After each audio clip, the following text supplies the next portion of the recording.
It's been 2 years of going back and forth between Parliament and SAA. SAA has been hiding the real state of the financial situation from Parliament. But it could no longer hide when the airline was placed under business rescue. Government is now seeking a legal opinion on whether it's forced to submit the financials. Liquidation would basically mean at a particular time tomorrow morning, everything ceases.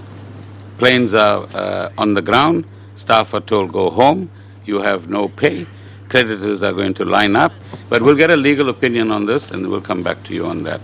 And how we match, if you like, the requirements of 65 with the current realities, and how do we get maybe give you some financial information which indicates the status of what's going on as opposed to financial accounts. Minister, on the issue of the legal advice opinion, SAA said they already have that.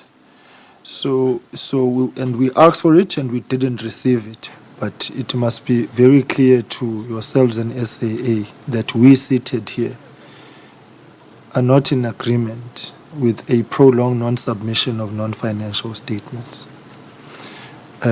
It has been 2 years, we're going on 3. MPs also questioned the mandate and timeframes for the business rescue exercise.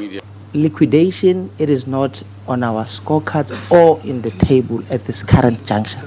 So we want you to understand us from that context. Hence we are saying we hope and pray that your plan as a business practitioner will include the date and the time frames towards submitting of the financial statement, because if it does not, then we would have failed in our duties.